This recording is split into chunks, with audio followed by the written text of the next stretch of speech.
Biz turmuşda eng ko'p takrorlaydigan gap so'zlar bizning taqdirimizga aylanib ketadi desam ishlamsiz. Psixologiyada bir xil effekt bor bo'lib, u bo'lsa-mu o'z-o'zini amalga oshirish bisharati. Ya'ni har qanday gap so'zlar ko'p takrorlansa, u bisharatga aylanib bizning yoshirin ongga singib kirdi. Yoshirin ong bu bisharatning ta'sirida bizni shu yo'nalishga yetaklaydi. Oxirida bisharatga aylangan bu gap so'zlar yoshirin ongning yordamida bizning realligimizga aylandi. Shunga taqdirimizni haqiqiy o'zgartirish uchun ishni yoshirin ong qatlamimizni o'zgartirishdan boshlashimiz, doim deydigan gap so'zlarimizga diqqat qilishimiz kerak. Men odatda doim o'z-o'zimga bisharat berishni mashq qilman.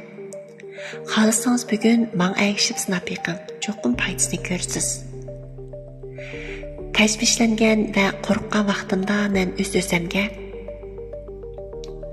men nihoyat tinch, men nihoyat bexatar, mayli hozir nima ish yuz berishidan qat'iy nazar, men bir mukammal o'rlashtirish ichida, men hayot tarafidan cho'nqur qo'g'dilyapman degan so'zlarni qalbim tinchlanganga qadar takrorlayman.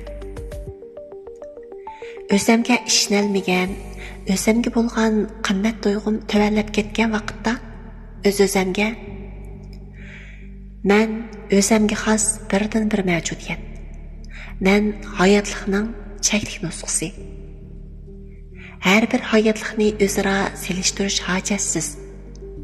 Men faqat o'zimni yaxshi ko'rsamla, haqiqiy o'zim bo'lib yashsamla, hech kim mening o'rnimni bosolmaydi. Deyman. Buning o'xshash kichik mashqlar nihoyat ko'p. Garchi nihoyat oddiy bo'lsa-mu, lekin nihoyat unumli. O'ziga aktiv bisharat berish orqali yoshirin ongga tashabbuskorlik bilan ta'sir ko'rsatib, taqdirni o'zgartgili bo'ldi.